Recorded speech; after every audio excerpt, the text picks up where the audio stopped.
Taigi, grįžu, pirmukas, su lankais. Labai gražiai atrodo, iš tikrųjų labai gerai padaryta. Dar kalbėjom, atsimenu, su tuo žmogumi, kuris man darė dėl kai kurių vietų, kad padarytų ir sako, ai, nelabai reikia, čia nelabai sąmonė. Tai žmogus padarė kitur geriau negu reikia. Pavyzdžiui, šitus iškart prašiau, kad jisai padarytų beigelius. Bent jau kiek kalbėjau su žmonėmis atsakingais už tai. Jie sakė, šitas yra dalykas vis tiek saugiau, dėl to norėjau juos padaryti. Tai va, pavyzdžiui, žmogus gražiai padarė šitą kampuką, užvirinau čia, o šičia net trikampuką įdėjau, kad įviryta būtų stipriau. Irgi labai gerai, nedarė šakar maką, tai iš tikrųjų tas tai labai gražu pažiūrėti, kai rekomenduoju. Plius įvirinau čia kelis metaliukus apačioj. Čia buvo skylė. Realiai gal net matosi va biškį kontūrėlis. Net galvoju, galbūt čia visą ir surišau, kad būtų vientisas stipresnis, kiek matau greičiausiai jau čia padarė surišimą. Paskui šitą skylę uždengė irgi, kad čia nebūtų kaip skylė. Ir šičia, man atrodo, bet bijau sumeluoti dabar. Ai, va šičia yra tikrai, matau, va, metaliukas. Nuoj pusė irgi toj vietoj metaliukas tikrai. Ai, tai ten gal... Ai, va šičia yra išpjauta. Čia eina tokia skarda kaip va šičiai, kur yra sustiprinimo. Tai čia tiesiog biškį išpjovė, kad eitų šitos beigelius padėti. Nuoj pusė, matau, nepjovė. Galbūt šitą pirmiau pusę darė ir pamatė, kaip stovi tada. Jo. Įvarytas tik tai šitas va. Šičia realiai tik tai skylutės, kad nepagautai iš išorės nieko dulkių. Tai čia net jos nelabai kažkokios specifinės. Toliau į stakanus nuvedista 2 vamzdžiai. Dar planavom apie stakanų vieną vedimą į šitą vamzdį, bet paskui abudu perkalbėjom, kad galbūt ne, nes prisidaryčiau daugiau bėdų. Realiai toje vietoje, jeigu vežčiau, atsistotų maždaug ant valytuvų. Ir tada būtų greičiausia problema su valytuvų įrengimu. Tai mes pakalbėjom ir nusprendėm, kad gal geriau nereikia. Tiek to, kaip sakant, išgyvensim, be to papildomų stakanų dėsim rasporkę vadinamą, ar bus viskas gerai. Plius dabar naujas iššūkis pagal naują reglamentą. Tai pagal šito pirmuko važiuoklę, tai maždaug matot, kokia jinai važiuoklė yra. Dvisivirtė sistema šitoje vietoje ir amortikas. Reiškiasi, amortikui nėra labai daug vietos. Niekas normaliai negali padaryti pakankamai ilgo užtoko su spyruoklė, ir praranda keliavimo atstumą tuo pačio amortizatoriaus. Realiai prarandi, kaip sakant, eigą, kuri labai reikalinga. Taigi, ką leidau padaryti šiais metais, tai pjauti stakaną ir jį pakelti į viršų. Tai realiai šitą planuoju ir daryti. Tai tik tai, kadangi jau gavau šitą dalyką po lankų suvirinimu, tai dažnau galvoju, galbūt reikės tiesiog išpjauti, viską pakelti, suvirinti ir bus gerai. Aišku, reikės atsikratyti dar visų šitų metaliukų, čia tvirtinimai visai nelabai kam jie čia reikalingi. Skarda. Tai va, dar šitokių plasmasiukų visokių atsikratyti tikrai nereikalingos. Kas man labai patiko ir ko aš iš tikrųjų norėjau, kad padarytų ir padarė, ir labai gražiai viską padarė iš tikrųjų. Tai yra šitas vamzdis. Realiai čia galima dėti, be šito vamzdžio yra originaliai dėti detalė, bet aš norėjau tvirtesnės vietos, šitas biškelį daugiau sutvirtina, nes jis bendras su visu lanku, jisai tiek lanką sutvirtina, tiek smūgio atveju, tai vis tiek, kaip sakant, saugiau. Tai įdėjau šitą padarė ir automatiškai padarė visą va tą išvirinau laikiklį vairo šitą tam mechanizmui laikyti iš esmės. Tai viskas labai prisisuko, viskas vietoj labai gražiai ir stipriai. Tada, kaip matyt, nuvesta į priekį, paukšteliai su stiprinimu. Gale irgi va kalbėjom, kad galbūt nebūtina bet galiausiai vis dėlto pats jisai nusprendė padaryti, tai yra čia įvirinu sustiprinimo plokšteles realiai ir pačiam amortikui padėsi šitos plokštelės. Tai kaip ir pradžioje kalbėjom, kad gal nebūtina, bet žmogus pasistengė padaryti, kaip sakant, plius vieną darbą ir įdėjau įvirinu papildomą sustiprinimo plokšteles. Na ir jis buvo kitur nuvedęs irgi taip pat, tai man irgi patiko ta idėja. Aš irgi prašiau, kad man nuvestų į apačią biškelį, nors ir sakau, kad visas traversas yra pakankamai stiprus, bet geriau bent vieną tašką pagalvojau, kad netoli traverso davesti. Tai va, kaip ir su lankais viskas.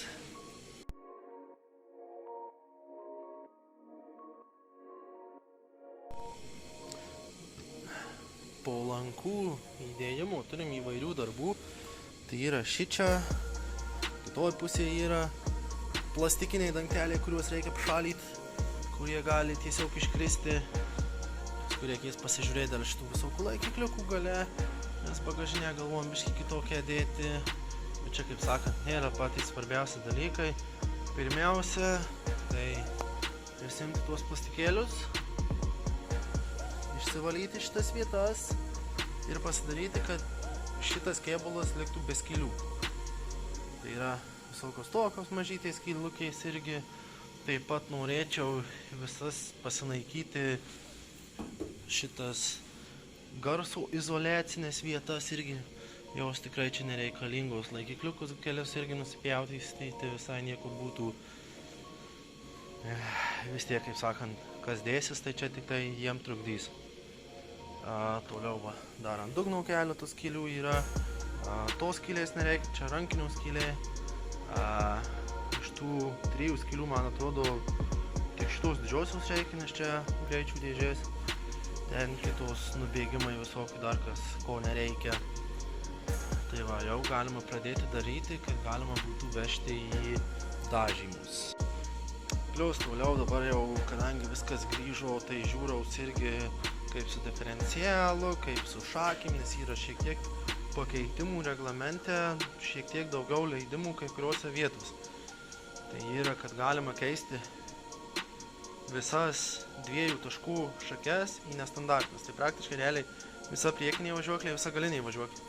Tai šičia vėl žiūrėsiu vėliau, kaip daryti, bet didelė tikimybė, kad bent jau galinė važiuoklė bus nestandartinė, nes šita standartinė važiuoklė tiesiog yra persilpna, aš jau galbūt minėjau, bet jinai tiesiog visos praktiškai šakės yra ta vieta, kuri gali linkti. Tai turi visą laiką varyti ar kitokius dalykus daryti, kas iš tikrųjų tiesiog bereikalingas žaidimas ir vis tiek turi riziką. Tai galvoju imti nestandartinės, bet čia, kaip sakant, reikės ieškoti tinkamas nestandartinės, nes kai kurias įsidėjęs gali tiesiog gaus žvyrio, gaus vandens ir viskas žudys.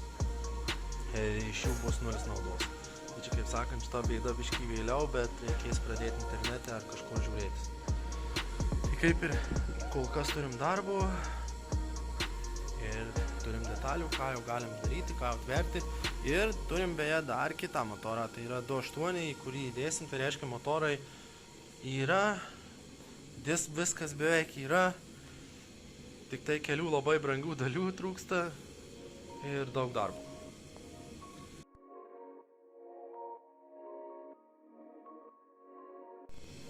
Na ir toliau prie viso to dar turim detaliukių, jau nusipirkę naujų, jau pradeda daugėti visko, kaip sakant, jau ruoštis, tai šį kartą pasilgiau ne kaip aš įpratęs pasielgti, tai yra įpratęs pasidaryti pats, paprašyti draugų ir draugams sumokėti, bet šį kartą nusprendžiau imti iš tikrai rimtų gamintojų rankinį ir short shifterį.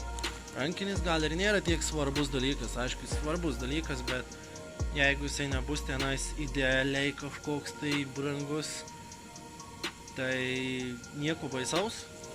Aišku, aš norėjau biškį šitas specifinis, kad, kaip matot, tvirtinimo taškas čia, o čia rankinio taškas, tai realiai jisai atvirkštinio veikimo skaitosi iš esmės cilindrukas eis po panelę, kas man biškai smagiau, kad netrukdytų kojai. Ir kas svarbiausia iš tikrųjų, ko iki šiol dar neturėjom kregždėje ir kas bus tikrai, manau, padarys šitą pirmuką tikrai rimtesniu aparatų pavadykime, tai yra short shifteris. Tikrai seniai laukiau to, tikrai labai norėjau šitą dalyką pačiupinėti savo mašinoje iš tikrųjų, nes dabar tą, kurį short shifterį naudojau, jisai labai paprastas, visiškai neturi blokavimo į atbulinį bėgį įjungimo, o šičia susireguliuoja ir yra svirteliai viršuje, ją paspaudus tik tada gali įjungti atbulinį bėgį.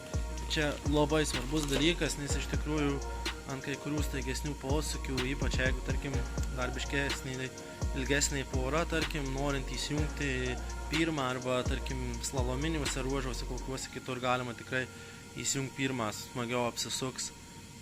Labai nesunkiai BMW dėžėse gali pataikyti į atbulinį bėgį, tada tiksliau nepataikai dažniausiai, bet tu sugaišti laiko junginėjant, tai dėžiai nesveika vėl. Taigi šitas tikrai panaikys tą dalyką, ar bus tikrai smagiau važiuoti vien dėl šito dalyko, kad ir nėra pigu, bet reikalinga, bent mano akimis. Tada toliau, jau iš karto nusipirkau, kadangi po to reikėtų vidų dažyti, tiksliau reikia vidų dažyti, dėl patogumo ir gražumo, nusipirkau iš karto lankam plokšteles. Tai aš jas iš karto įsivirinsiu, iš karto pasidarysiu, kad galima būtų nusidažyti ir nusidažius dėti sėdynės ir sportinius diržus. Na ir dar vienas tikrai dalykas, kuris pasisekė, kad radau ne tik Lietuvoje, nusprendžiau pažiūrėti, bet nusprendžiau pažiūrėti Prancūzijoje šito dalyko. Tai labai sutaupiau. Tai čia yra daiktas, kuris pakeis pečiuką esantį mašinoje. Tiksliau buvusį mašinoje, tai yra originalią detalę. Nes originali detalė, jinai jau užima pusę salono ir iš jos gauni tik svorio ir daug plastiko ir jis tiesiog maišosi laidynui, maišosi viskam. O šičia yra, kaip matot, į ranką telpantis dalykas, išvedė į šičia orą, tarkim, į lango nupūtimą. Šičia ne vien reikia padaryti, kad ateitų oras, gali palikti iš to pačio salono, kad tiesiog maišytų, cirkuliuotųsi, prasidarys langą, jeigu kas yra, kiek atsimenu, dvi padėtys, tai yra viena žemė, du pliusai skirtingams greičiams ir saugiklis iš karto neatidėtas, tai šitas labai geras dalykas, tikrai konkrečiai paruoštas sportiniam automobiliui. Paskui prie jo pritaikiau, kad galėčiau pasireguliuoti bent biškį temperatūrą, kad visiškai nekalti visą laiką karštu. Tai yra tokį, taip pasakyti, vožtuvėlį ir tam vožtuvėliui rankenėlį, kuri viduj bus realiai. Tai galima bet kuriuo metu, neišlipus net pasireguliuoti, nes teoriškai gali nusipirkti tą vožtuvėlį, jį prisireguliuoji, kas maždaug tau tinkama, jei kas išėjęs pasireguliuoji ir viskas. Nes aš stengsiuosi, nežinau kaip kiti daro, bet kuo ir pasitikrinsiu iš tikrųjų reglamente, bet jei gerai atsimenu, neturėtų šitų jungčių per daug būti salone. Tai kuo toliau nuo salono, tuo mažesnė tikimybė, kad kas nors pratruks ir vos neverdantis vanduo ant kojų ar dar kažkur. Tai nebent reikės nuo pečiukų dar nuvest kažkur, tai kažkaip privirinus vamzdelius, bet čia dar pasižiūrėsiu ateity, kaip sakant, dėl šitų dalykų. Čia, manau, nėra toks visiškai baisiausias, svarbiausias dalykas šią akimirką, bet jau gerai, kad turiu, aš jau galiu pasižiūrėti, jau pasidaryti kronkšteinuką ar pasižiūrėti, kad man tiesiog užtenka prisisukti kurioje vietoje. Nes reikės vis tiek užsidėti panelę ant viršaus, pasižiūrėti, kaip atrodo, nuspręsti, kuriuose vietose kas bus, tai vis tiek įsivaizduoju tenais, kur nors saugiklių bus krūva, nes visą laidyną naudosiu, bent jau planuoju naudoti, neatsimenu ar minėjau ar ne, tai yra originalų, tik tai jį iškarpyti, sutrumpyti, ne vien kuriuom vietom nelabai išeis, tada jau darysiu nuo originalų. nes dar bus problemų žiūrėjimui su greičiu ir apsukomis, nes kadangi šita mašina yra naujesnė ir jau ne visai dirba su varikliu kompiuteriu. Bet čia, manau, ateitys problemus iš bėdos gali apie vienas kitas varžybas nuvažiuoti nematydamas nei to greičio, nei tų apsukų. Kaip sakant, girdi labai gerai ir taip tą mašiną. Tai čia, kaip sakant, kitos bėdos. Na ir turim dar vieną dalyką. Aišku, skardos turim šiai mašinai. Ir turim jau parsivežėm vieną iš motorų. Šitas motoras yra 3 litrai M54. Bet mums 3 litrų nereikia. Mums iš 3 litrų reikia tik tai keletos detalių. Tai yra siurbimo kolektorius, velenėliai. Dar šitame žinau, kad tikrai sakė pakeista tepalo ošelė, kuri labai svarbi. Tai šito tepalo ošelę paimsim. Plus liks keletą atsarginių dalių, nes tarkim galva yra visiškai vienoda, neskaitant pelenėlių. Plus vėl, šitas atėjau su tinkamais kolektoriais, tokiu kokiu man, kaip sakant, tinka naudojimui. Galva šitoj vietoj ir neidėliai šitas varžtas, bandantis išlysti, bet galima taškiuką vieną kitą padėti, čia viskas bus gerai. Plus yra ale variklio kojos, kurios tinka 90 ir maniškiam 80. Jos vienodos turėtų būti. Aišku, čia yra tokios kaip ir pachaltūrintos jos. Žmogus važiavo drifte, jam to užteko, jisai dėjusi ant originalių pagalvių viską. Aš nenoriu, kad man tiek vartytųsi, tai aš dėsiu ne ant originalių pagalvių, kaip sakant, ant spec pagalvių, bet galima, tarkim, šitą visą naudoti kaip pagrindą, nuo kurio gali, tarkim, nusibraižyti ar pradėti gamytis tas kojas iš esmės. Bet jau turi pusėj velniaus stovėsiną padėtį, kur stovės motoras. Iš bėdos net gali pasidėti tą motorą į šičią, tarkim, ant tų esamų pagalvių, jį pasikabyti tenais už viršuje esančių kojų, tai tarkim už čia, už tenais, ir tiesiog pasikabinės po to, jį gali, kaip sakant, nusisukai kojas ir pagal vietą jau gaminiesi. Tai, kaip sakant, yra tų variantų, kurie manau, kad tos kojos tikrai nepamaišys ir padės. Jau abu varikliai čia stovi. Iš esmės galima bus pradėti galvoti apie sujungimą į vieną šių daiktų. Tai va, 3 litris ir 2.8, į 2.8 dedasi velenėliai, dedasi kolektorius. Dėl šito daiktų teks pasiskaityti, o paskui visą kitą daug kas dedasi, lieka nuo 2.8, čia plokštukai, man atrodo, paliaus lieka tokios detalės, kurios galbūt suges ateityje ir galima bus naudoti. Tai yra, tarkim, galva, jų galva identiškai skyrus, tai tas velenėlis skiriasi. Kai velenėliai bus įsidės, tai teoriškai ta galva visiškai vienoda. Paskui kas dar, žiūrėjau, kad leidžiama pakelti suspaudimo laipsnį iki 11:1. Dar turiu minčių, kaip tai padaryti. Nesu tikras, reikės pasižiūrėti, kiek skiriasi 3 litrio alkūninis velenas, nes galbūt alkūninio veleno galima tai padaryti.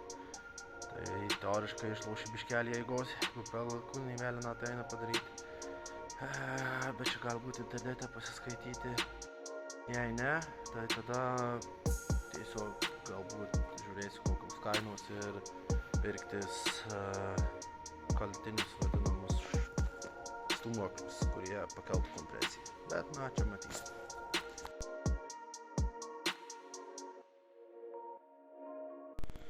Štai, pakeitėm ratą, nes greičiausiai su šitais važiuosim.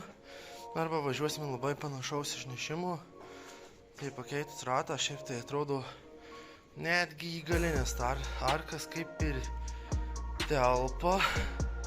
Nes tom galiniam arkom kol kas bent neradau aiškaus pasakymų, galima kažką keisti ar ne. Tai dažniausiai tai reiškia, kad negalima. Dar konsultuosis, aišku. Biškį išvertimas keičia tokius dalykus. Plius susispaudimas, kaip biškį bus vos daugiau svorio. Manau, tai biškelį pažemės ir bus viskas gerai. Na, ta prasme, išsinešimas gali biškį padidėti, bet manau viskas bus gerai, galbūt biškį kas kantuką vos pavalsuosiu ir manau bus gerai, tikrai neplikos padangos. Štai padarėm tokius dalykus, kaip užkišom skylės, užvirinom, didžioji skylė užvirinta, įvairias apvalias skylės, šoniniais skyliais užvirinta. Aišku, gal biškį negražiai aptepilinėjau jas, bet nenorėjau pilnų siūlių daryti, tai dariau nepilnas ir paskui tiesiog užkermetinau. Šičia yra biškį pavirinta, jau ten irgi viskas padaryta, priekį užvirinta, rankinių užvirinta. Štai matot, naują jau pirkinį parsivežiau, tai yra kapotas stiklo pluoštų, žiauriai lengvas daiktas. Toliau užvirinta tėdais visur prie stakanų iš esmės. Ir ką, kaip ir paruošta sekančiam darbui, bent jau atrodo. Teisingai, ant viršaus dar yra stiklo pluoštų bagažinėje. Bet dėl bagažinės dar žiūrėsiu, kaip tiksliai daryti, nes bagažinė yra stiklo pluoštų, ale jinai, kaip jie sakė, sustiprinta, bet imant rankom atrodo ne pati stipriausia. Tai galbūt galvosiu, bet iš esmės dėsiu, tarkim, dėsiu stiklą ir pirmą su ja ir tuo stiklu. O, jau matau, kad atsiskyrė. Nu tai čia kaip minimum reikės vėl suvirinti, kad ir patiems gal šveičiant biškį buvo nedavirinė ir prašveitė, tai reikės pasižiūrėti tokias vietas dėliu, sakau, vis tiek tai stipruba duoda nemažai. Ir realiai dėsiu stiklą, pasivažiūrėti kokiuose testuose, pasižiūrėti kaip, padaryti lengvus šuolius ir kažką tokio ir tada žiūrėti kaip bus. Jei ne, apačioje vis dar yra padėta senoji. Kas dėsim senai. Tai ką, dabar atrodo tiek, atrodo nedideli darbukai, bet kartais tie darbukai visai nemažai tų laiko atima. Čia dar diesel rašo, reiks pasikeisti, nes su dieseliu važiuosim. Realiai susimatavau įvairias dalis, reikės galbūt žiūrėti, ką užsisakinėti, gal kažką gamyti. Iš važiuokliais pusės. Priekį važiuokliais dar kol kas negalvojau, nežiūrėjau, bet jeigu kas pagalvosiu. Ir realiai pagrindas tai yra galiniai, nes galiniai labai silpna, priekinė galima standartiškai susistiprinti, tai yra M šakė didė apatinė ir pakankamai neblogai laiko, tai gal pagalvosiu apie priekinės nieko nedarimą. Iš dalies priklausys nuo ką mortikai leis daryti. Ką išeis pakelt, ką neišeis pakelt. Tai iš esmės kol kas kaip ir tiek. Vešim salonui tvarkyti. Ir tada dar vieną išgirdau dalyką, ką mano draugas, kadangi paėmė šitą mašiną iš lankisto. Tai lankistas sakė, neskubyk įsidėti priekinių langų, nes sėdinių greičiausiai nesusidėsi per šitą tarpą. Tai va, o man per šitą tarpą dar tokiam nepačiam kudžiausiam teks sulipti į vidų. Kai bus vairas ir kai bus sėdinė. Tai vairas jau yra didelė tikimybė, noras tai yra daryti keičiamą vairą. Tai va, tai kol kas tiek update'o, judam po biškį į priekį.